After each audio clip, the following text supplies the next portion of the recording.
사실 여러분 성도들이 생각하는 교회는 대체로 어떤 곳일까요? 좋다 나쁘다로 따지면 많은 경우 성도들은 교회를 좋은 곳으로 기억하죠. 뭐 보통은 와서 영적인 체험을 받고 행복감을 누리고 그렇죠? 그게 이제 교회 제일 좋은 거죠. 그거 다음으로는 어떤 게 좋을까요? 여러분 이제 친구들 만나고 동역자들 만나서 함께 얘기도 좀 하고 즐거운 시간을 보낼 수 있죠. 사실 이제 물론 뭐 어떻게 보냐에 따라 다를 수도 있지만 교회는 사실 이제 자발적으로 모이는 곳이잖아요. 그렇죠? 그러니까 직장에서처럼 이제 압박도 없고 굳이 뭐 도비 스프리를 외치지 않더라도 그냥 다 자유로운 공간이죠. 그렇죠? 그러니까 뭐 그렇게 굉장히 막 압박스러운 관계 안에 있지는 않습니다. 그리고 교회는 우리에게 즐거운 경험을 이제 충족시켜 주기도 합니다. 여러분 이제 수련회 갔다 온 지 얼마나 되셨는지 이제 기억이 가물가물하실 것 같고 뭐 저번에도 이제 온라인으로 하느라고 어디 못 갔지만 수련회 가면 이제 재밌잖아요. 나만 재밌어요? 재밌죠. 그렇죠. 가면 이제 밤중에 같이 놀기도 하고 뭐 얘기도 많이 하고 놀기도 하고 뭐 카드 게임도 하고 마피아도 하고 뭐 사람들 때리면서 즐거워하기도 하고 뭐 기타 등등의 즐거움을 이제 누릴 수 있죠. 우리 찬양하면서도 이제 우리가 즐거움을 누리기도 하잖아요. 다른 곳에서 누릴 수 없는 경험을 이제 교회를 통해서 하게 되니까 교회가 꽤 좋은 기억으로 남아 있는 경우가 많습니다. 근데 여러분 딱 한 개가 문제가 있어요. 교회에 문제점이 하나 있습니다. 뭘까요? 별로 제가 안 좋아하는 사람이 꼭 있다는 거죠. 오늘날의 교회가 어떻게 보면 다양한 사람들의 다양한 방식의 질문들을 제대로 담아내고 있지 못하다는 것이죠. 여러분, 저는요 이 사부 예배를 통해서 저와 이제 유영 목사님이 함께 의논하면서 말씀의 주제를 정한 것이 무엇이냐면 바로 교회란 무엇인가라는 질문입니다. 여러분 이 시대는 이 질문을 던지기에 굉장히 좋은 시기인 것 같아요. 그렇죠. 온라인으로 모여야 하는 상황들, 대면으로 예배를 드릴 수 없는 상황들, 이 상황에서 우리가 진짜 예배를 드리는 게 뭐지? 교회라는 건 뭐지? 라는 것을 고민하기에 굉장히 좋은 시기가 지금의 시기인 것 같습니다. 그래서 우리는 한 달 동안 말씀을 나누면서 교회가 무엇인지에 대해서 그리고 교회에 있는 우리는 어떻게 살아야 되는지에 대해서 한번 생각해 보고자 합니다. 여러분 사실은요 교회는 건물이 아니라는 걸 우리가 잘 알고 있죠. 교회는 바로 사람들입니다. 여러분 제가 아까 얘기했잖아요. 그 사람만 없으면 좋겠어 라고 생각하는 그 사람이 있는 곳이 교회고요. 그 사람이 없었으면 좋겠다고 생각하고 있는 바로 내가 교회인 것이죠. 그렇게 생각하고 그렇게 비춰지는 그 사람들이 모인 곳, 그곳이 교회인 것입니다. 저도 그중 하나죠. 여러분 교회는요 바로 사람들의 모임입니다. 에클레시아라는 말 자체가요 부르심을 입은 사람들의 모임이라는 뜻이거든요. 바로 우리들, 바로 여러분인 것이죠. 여러분 우리는 다 죄로 말미암아 타락한 사람들입니다. 물론 용서받았고 성화의 과정에 있는 사람이지만 여전히 완전과는 거리가 먼 부족한 사람들인 것이죠. 여러분 잠시 시간을 드릴 테니까요 옆에 있는 사람들 한번 보시겠어요? 옆에 있는 사람, 그 사람이 교회입니다. 그 사람과 내가 교회인 것이죠. 여러분 이같이 부족한 우리를 잠시 마음 한켠에 두고요 우리 하나님의 시각을 좀 생각해 보고자 합니다. 하나님께서 그런 우리를 어떻게 보고 계시는지요?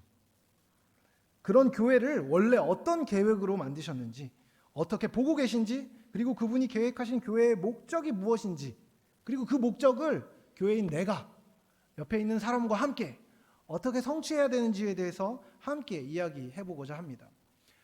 오늘 함께 읽은 본문이 어디의 말씀이었죠? 기억나시나요? 골로새서 말씀입니다. 여러분 혹시 성경책을 갖고 계신 분들은 골로새서 말씀 1장을 좀 펴두시면 좋을 것 같습니다. 특별히 이 골로새서는요 사도 바울이 옥중에서 감옥에서 골로새 지역에 있는 교회에 쓴 편지였습니다. 그는 당시 골로새 교회 주변에 있던 거짓된 가르침에 대해서 듣게 됐습니다. 골로새 교회가 어떻게 세워졌는지 정확하게는 알려져 있지 않은데요. 보통은 이제 바울의 제자였던 사람이 골로새에다가 교회를 개척했고 그 교회의 소식을 바울이 듣게 되었다고 이야기해요. 그렇게 귀하게 개척된 교회에 거짓된 교사들이 나타난 겁니다. 소위 말하는 이단들이 나타난 것이죠. 그리고 예수님에 대해서 잘못된 가르침을 전하기 시작했습니다. 그 예수님에 대한 잘못된 가르침을 듣고 바울이 어땠을까요? 너무 기뻤을까요? 아니었겠죠? 이것을 바로잡아야 할 필요성을 느꼈던 것이죠. 그래서 이 골로새서를 씁니다. 그래서 이 골로새서에서 바울은 예수님이 어떤 분이신지에 대해 설명합니다.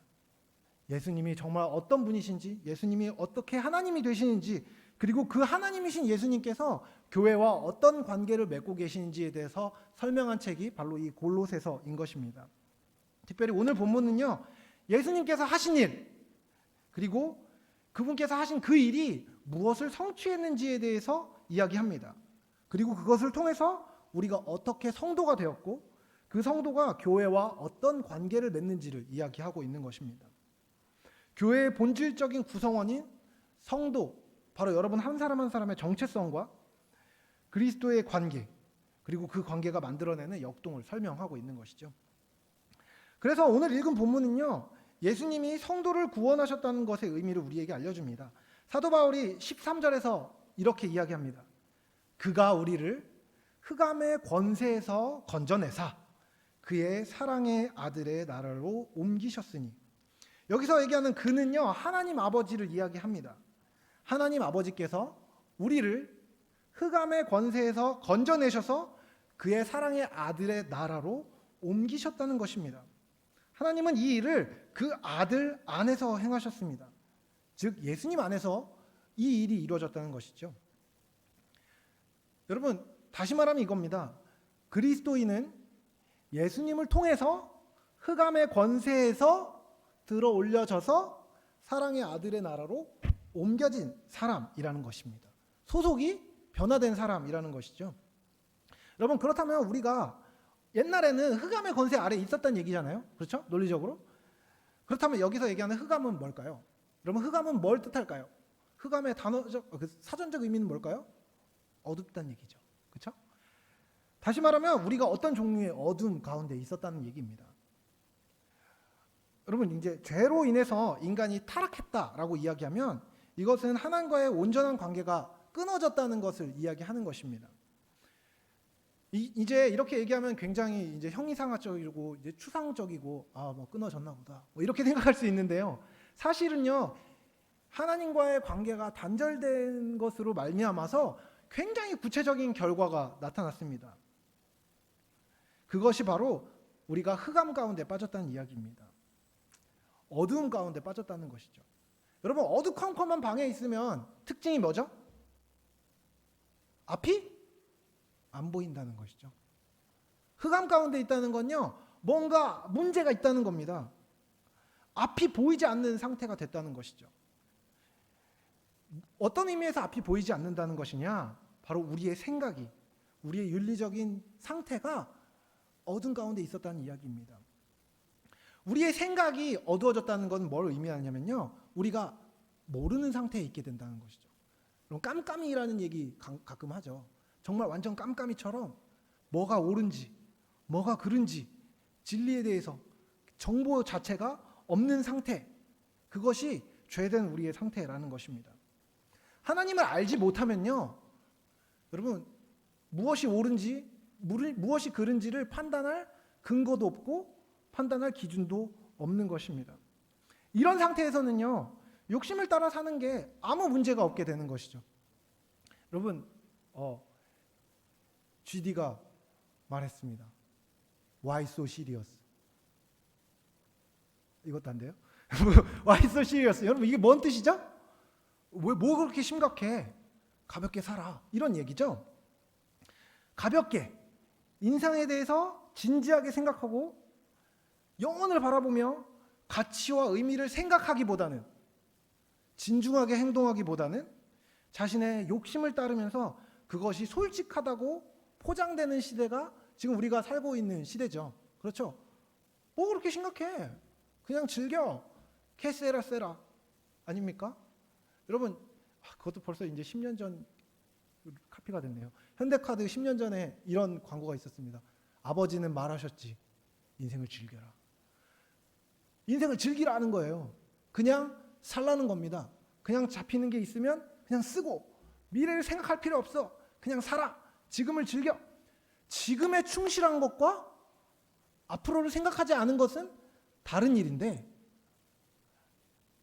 영혼을 바라보면서 현실에 충실한 것은 좋은 것이지만 그런 거 다 필요 없어. Why so serious? 심각할 필요 없잖아. 그냥 살아 라고 얘기하는 것은 그럼 다른 일이잖아요. 이렇게 1차적이고 말초적인 것에만 집중하는 시대 정신에 휩싸인 사람들은요, 결국에는 솔직하다고 말하면서 욕망에 끌려다니는 것이죠. 왜죠? 간단하죠. 이유가 없기 때문인 거죠.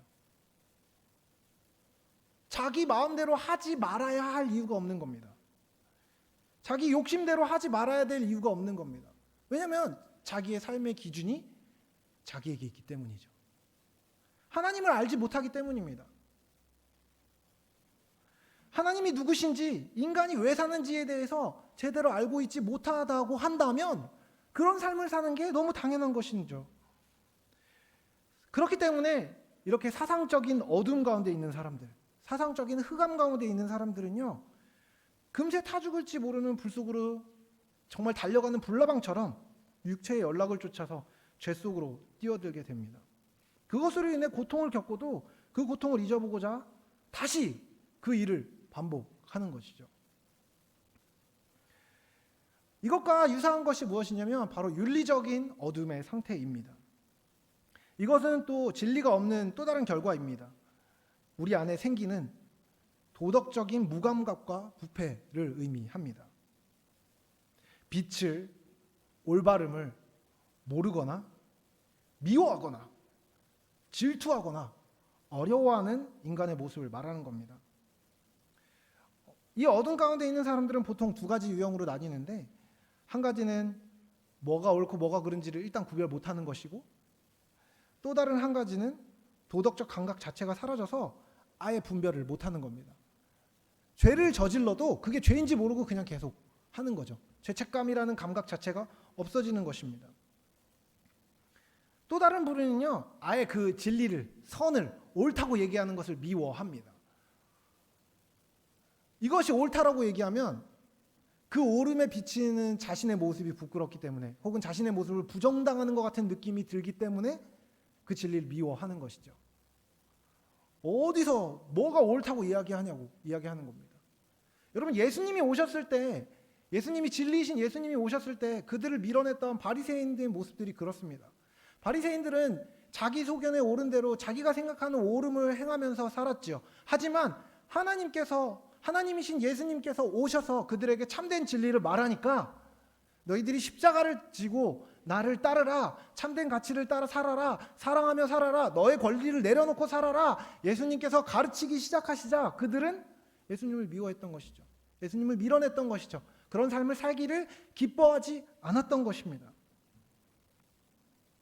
어둠 속에 살아가던 사람들에게는요, 빛이신 예수님이 그 자체로 불편하고 거슬리는 것이었죠.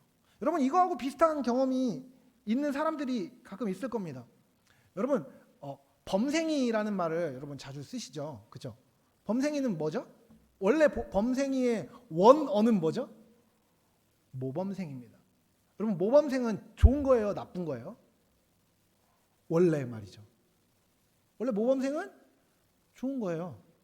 왜 좋은 거죠? 해야 할 일을 잘하고, 그렇죠? 자신이 할 일에 충실하고, 말 잘 듣고, 보통 그런 걸 모범생이라고 그러죠. 근데 여러분, 이상하게 범생이라고 얘기할 때 여러분, 난 범생이야, 참 기분이 좋군 이라고 생각하는 사람들이 잘 없죠. 그리고 여러분, 야 범생아 라고 얘기하면 모범생군이라고 얘기하나요? 모범생양이라고 얘기하면서 그를 존중하는 말로 보통 쓰이나요? 이상하죠. 뭐가 잘못돼도 잘못된 거 아닙니까? 저 친구는 참 모범생이야 라고 얘기하는 걸 기분 나쁘게 생각하게 되는 거예요. 왜 그러죠? 옳은 걸 지키는 걸 사람들이 고가워하는 겁니다. 저 범생이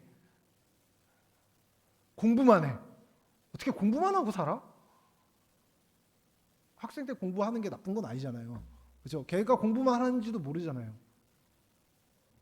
근데 모범생은 안 되는 것처럼, 분명 옳은 일을 하고 있는데 안 되는 것처럼 독한 놈, 이상한 놈이라고 과시당하는 이상한 속성들이 사람들 안에 있는 겁니다.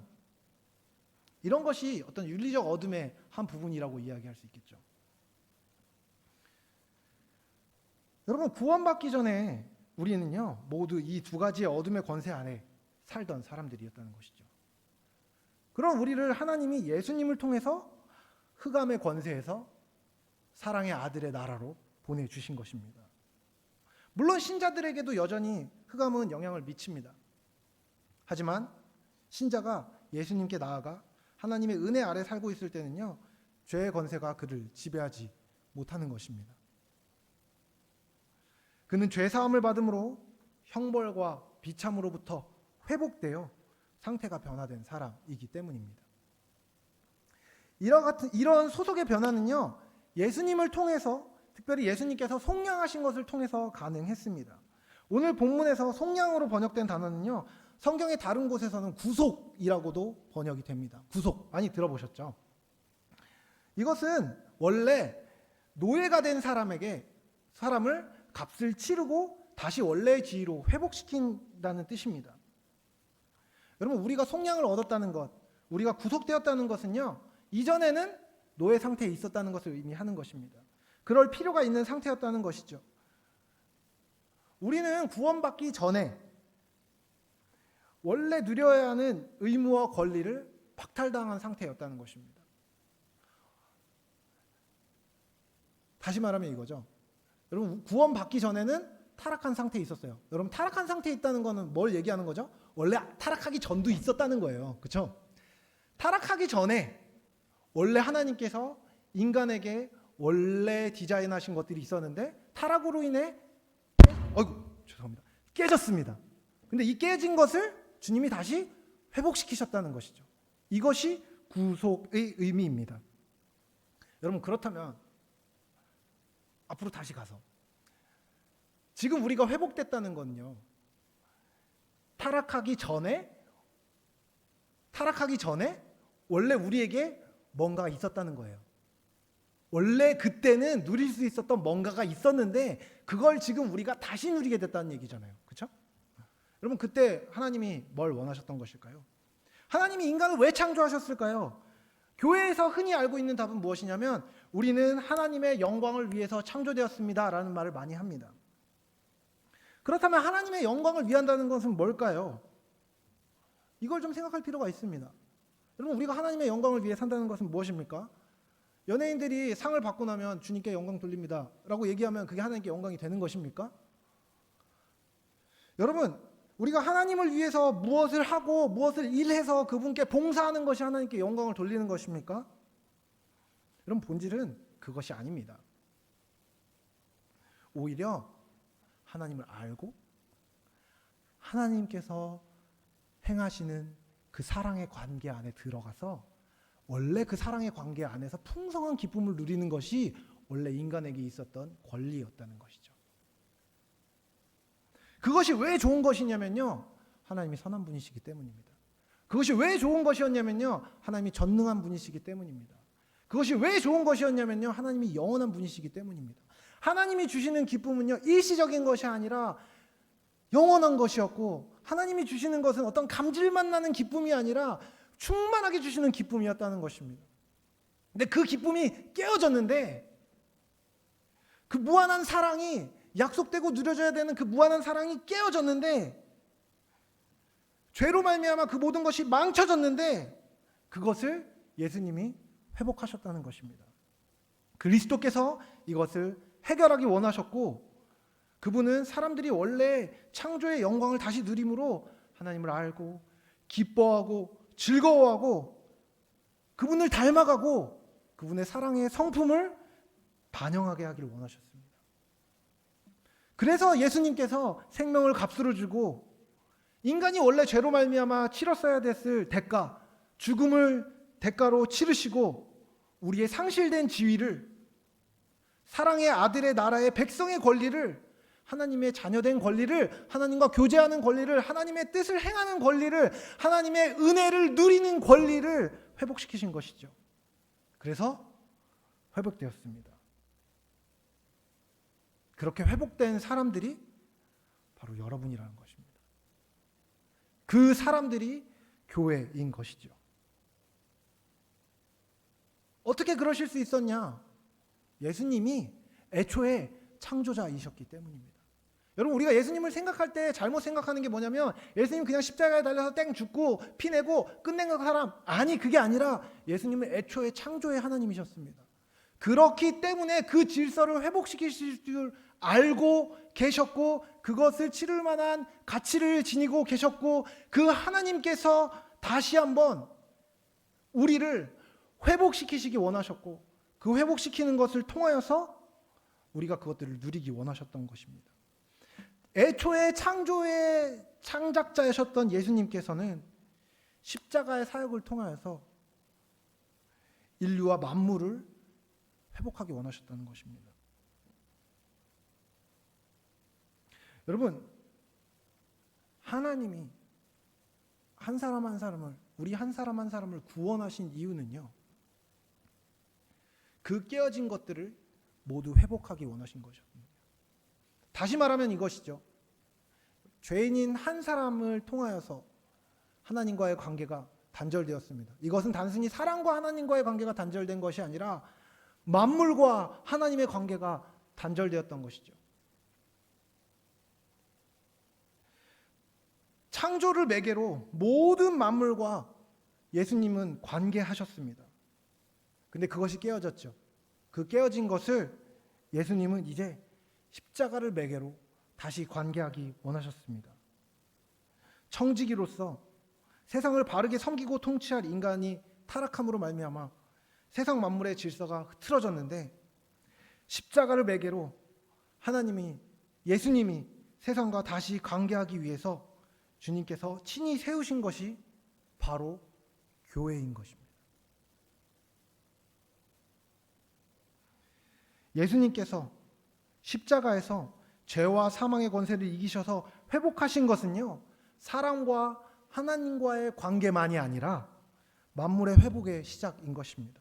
18절을 보면 이렇게 이야기합니다. 18절, 19절, 20절 제가 읽겠습니다. 그는 몸인 교회의 머리시라.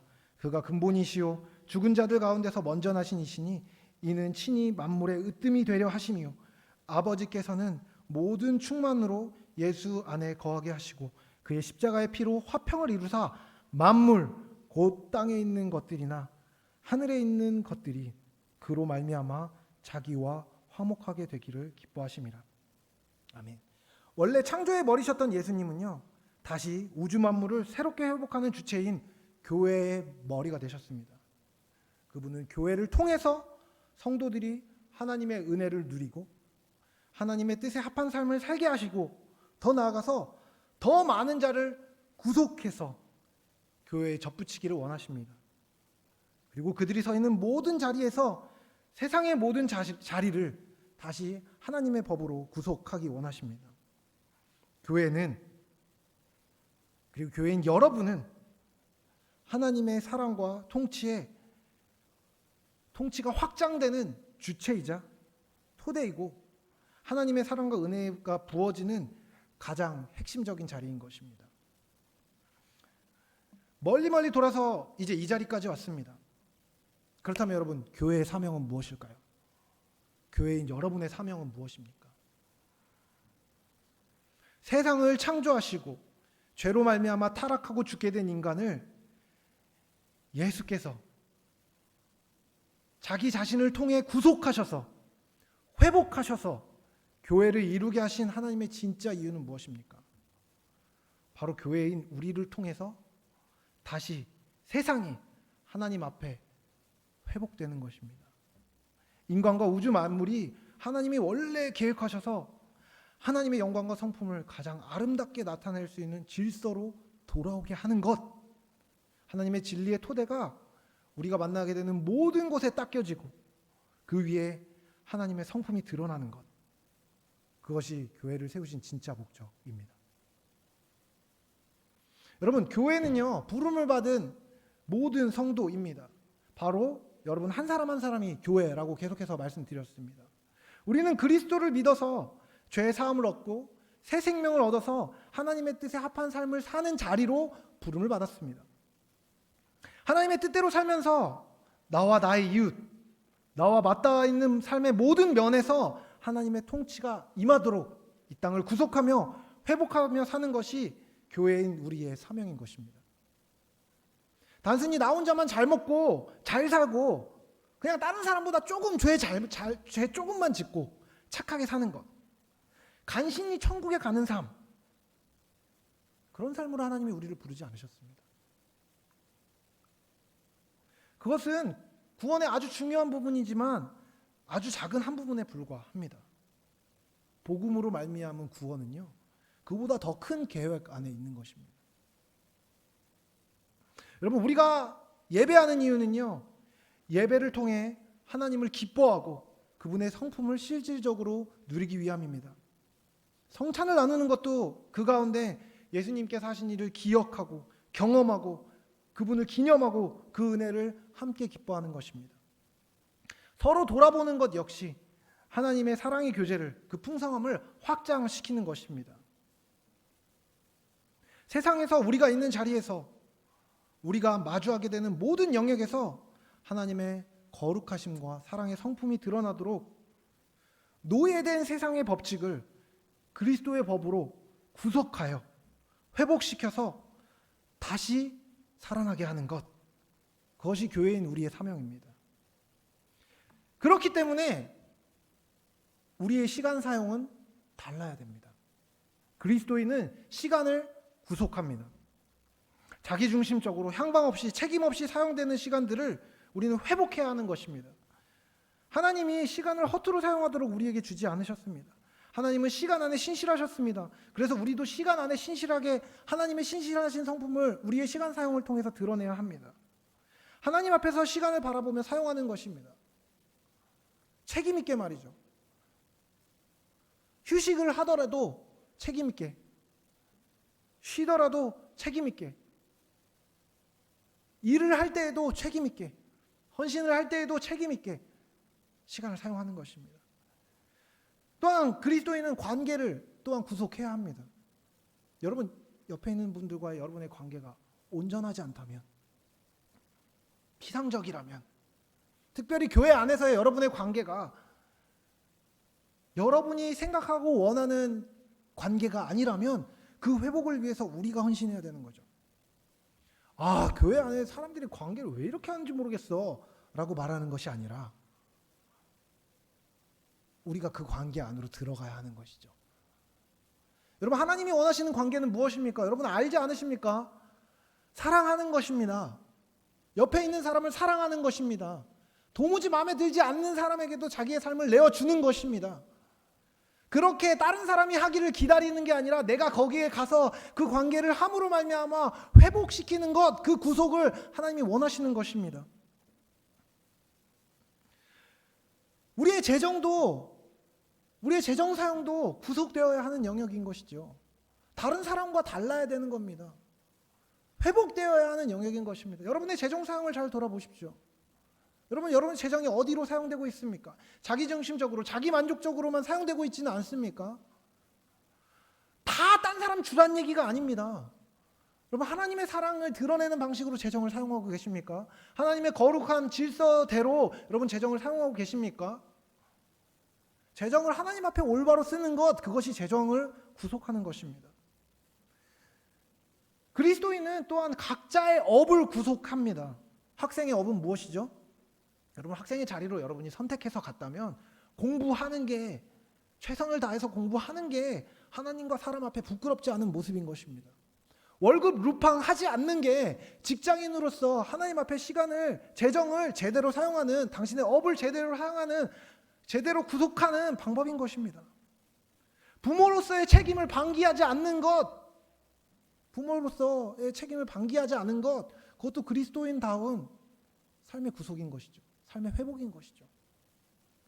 자녀다운 자녀가 되는 것, 그것 또한 여러분의 업을 구속하는 일입니다.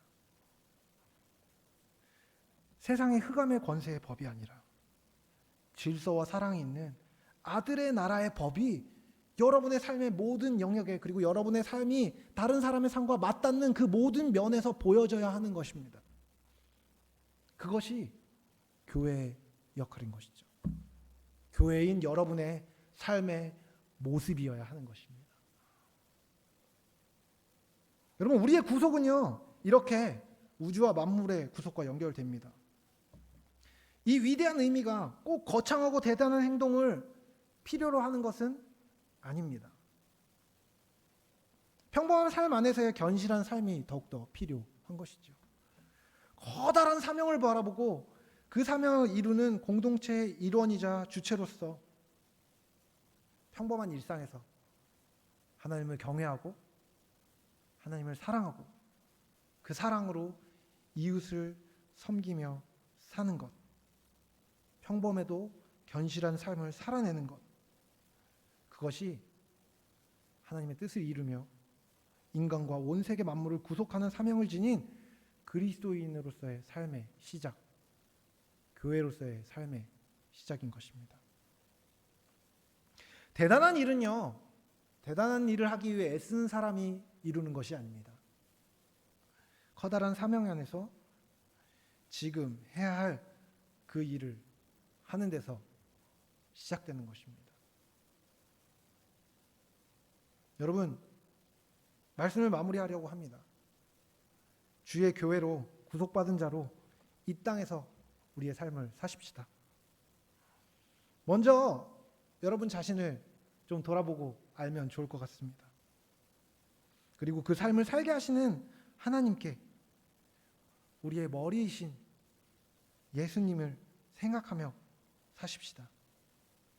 우리에게 새 생명을 주신 주님께서 우리의 삶의 모든 영역을 회복시키시고 또 회복시킬 수 있는 삶을 살게 하실 것입니다. 주님의 나라를 구하며 교회로 살 때 구속하게 하시는 하나님의 능력이 모든 면에서 드러나는 것을 우리는 볼 수 있을 것입니다. 일상의 삶에서 하나님의 구속을 계속해서 경험함으로 힘있게 살아가는, 힘있게 살아내는 여러분이 되시길 사랑하는 주님의 이름으로 축복합니다.